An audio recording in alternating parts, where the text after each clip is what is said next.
안녕하세요, 김영직입니다. 영상의 앞부분에서 보셨듯이 이번 영상에서는 라이드 심벌에서 연주하는 4분음표에 대해서 얘기하도록 하겠습니다. 흔히 하이햇이나 심벌에서 음악적인 타임을 연주하는 것을 라이딩이라고 얘기를 하죠. 왜 라이딩이라고 할까? 드러머 입장에서 바로 베이스를 타고 연주하기 때문입니다. 그리고 이 라이딩을 하는 심벌이 라이드 심벌이죠. 자, 그러면 이 라이딩을 할 때 가장 중심이 되는 사운드는 스틱 데피니션에 들어갑니다. 이 스틱이 심벌에 맞았을 때 나오는 딩 사운드입니다. 제가 연주했던 이 모션은 저희 선생님이신 짐 블래클리 선생님과 제가 공부할 때 아주 간단하게 포인트란 이름으로 배웠습니다. 이 테크닉을 로테이팅 아음이라고 소개하는 영상들이 있습니다. 왜냐하면 심벌을 연주할 때 팔이 회전하기 때문이죠. 근데 이 동작을 좀 더 정확하게 이해하기 위해서 저는 손목을 뒤집는다라고 얘기를 하는 것이 훨씬 빠를 것 같습니다.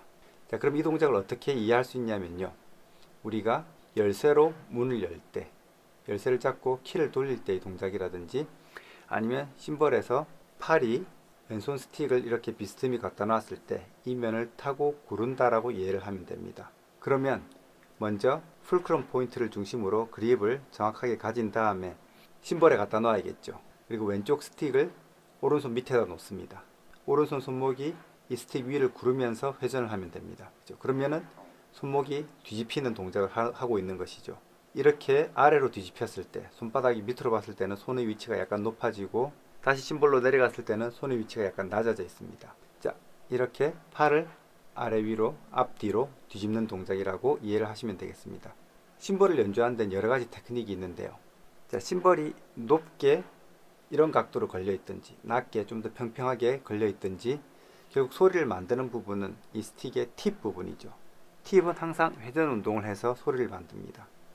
그럼 테크닉이 무엇을 기준으로 갈라지는가 하는 것은 이 스틱의 회전을 가져오는 우리 몸의 동작이 어디를 의도적으로 중심적으로 많이 사용하는가에 따라 나눠진다고 보면 되겠죠. 이렇게 손가락의 컨트롤을 많이 사용할 수도 있고 손목에 이런 꺾여서 아래 위로 움직이는 운동이라든지 또는 이런 운동을 사용할 수도 있습니다. 드럼 연주할 때 가장 기본이 되는 동작처럼요. 아니면 팔에 이런 상하 운동을 이용할 수도 있습니다. 제가 말씀드린 테크닉은 손목이 이렇게 뒤집힌다고 이해를 하시면 되겠습니다. 자, 그럼 이 테크닉으로 연주를 할 때 어떤 힘들이 소리를 만드는 데 사용이 되는가를 보면요. 먼저 이 스틱의 팁이 회전하는 힘입니다. 어떤 테크닉을 쓰든지 스틱의 팁은 회전하면서 운동을 하기 때문에 이 회전을 가져오죠. 이 회전을 가져오는 중심이 여기에 있습니다. 풀크럼 포인트를 중심으로 스틱의 팁이 회전을 하고 있습니다. 두 번째 힘은 이 풀크럼 포인트의 반대쪽에 있는 손목 이만큼의 스틱의 무게가 같이 회전을 하고 있습니다. 이 무게가 아래로 내려가면서 스틱을 끌어당기는 것이 아니라 이 포인트를 중심으로 이렇게 회전을 하고 있는 것이죠. 쉽게 말하면 지렛대의 원리입니다. 지렛대의 원리를 반대로 이용하는 것이죠. 이 무게가 회전하면서 앞쪽에 긴 부분에 일을 도와주는 것입니다. 그러면 길이가 짧지만 이 무게가 같은 방향으로 회전하기 때문에 회전력을 더 많이 줄 수 있죠. 또 하나는 손을 이렇게 스틱이 없는 채로 뒤집어 보면 이쪽으로 갈 때는 손가락이 다칩니다. 그리고 올라왔을 때 손이 자연스럽게 열리죠. 이렇게 갈 때 손가락이 다치려고 하는 힘이 생깁니다. 제가 일부러 닿는 것이 아니라 자연스럽게 손가락이 떨어지면서 다치는 것이죠. 이때 엄지와 검지 사이 풀크럼 포인트를 중심으로 보면 이 손가락이 이 방향으로 움직이고 있습니다. 그죠? 여기에 스틱을 딱 끼워 보면 이렇게 스틱은 이미 우리가 심벌을 연주하려는 방향으로 가고 있습니다. 이 힘이 스틱의 회전력에 도움을 주는 것이죠. 그래서 이 세 가지의 힘이 낭비가 되는 부분이 거의 없이 소리를 만드는 데 이용되는 테크닉이라고 보시면 됩니다. 자, 그럼 이 테크닉을 익힐 때 몇 가지 주의할 점은요. 먼저 팔이 회전한다고 생각하고 여기에 중심축을 이렇게 놓고 팔을 회전시키려고 하지 않아야 됩니다. 자, 그럼 이렇게 회전을 하려고 하는 사람들이 있는데요. 이러면 회전이 이런 식으로 옵니다. 스틱이 내 몸에서 멀어져 있죠. 멀어진 상태에서 거의 손바닥이 평평한 상태에서 아래를 보고 있다가 스틱이 이렇게 회전을 합니다. 회전하는 거리가 상당히 길어집니다. 그러면 팁이 심벌에 도착했을 때 상당한 회전력을 갖기 때문에 소리가 무거워지고 이 무거워진 소리가 타임감이나 스틱 데피니션에도 영향을 줍니다. 또 하나는 이렇게 있다가 스틱을 다시 끌어올려야 되는 동작, 즉 팔을 비트는 동작을 하게 되는 것이죠. 그래서 이런 동작은 효율적이지 않다고 보시면 됩니다. 또 하나는 손가락을 일부러 이렇게 세게 닫아서 힘을 가하려고 하는 것입니다.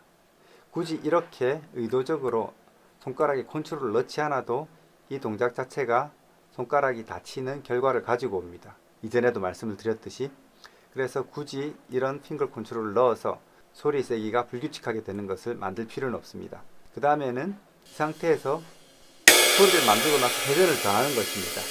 이렇게 치고 이런 식으로 돌리는 것이죠. 아주 불필요한 동작이죠. 이미 치는 순간에 회전력은 심볼로 들어가고 없습니다. 근데 그 이후에 굳이 손을 이렇게 회전시킬 필요는 없는 것이죠. 우리 손은 실제로 심볼을 치고 나서도 이 회전력을 느낍니다.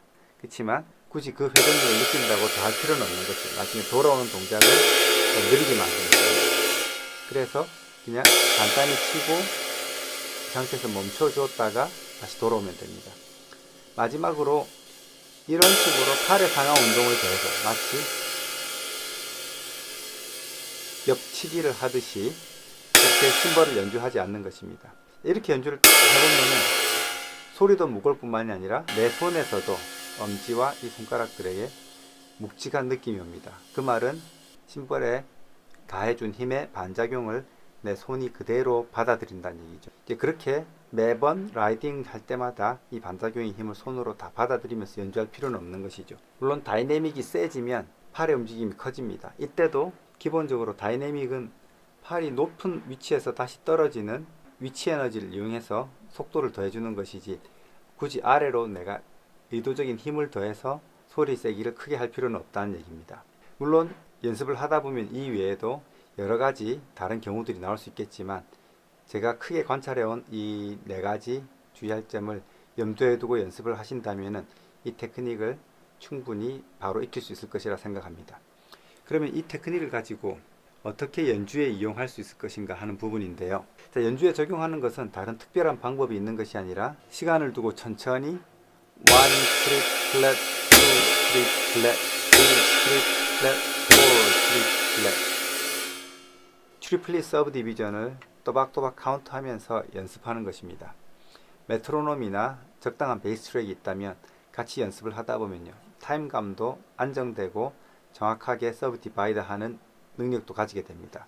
그리고 느린 템포에서 눈으로 보고 귀로 듣고 내 손으로 심벌에 맞는 감각을 느끼면서 불규칙적인 소리라든지 비효율적인 동작들을 수정해가면서 연습을 할 수 있는 것이죠.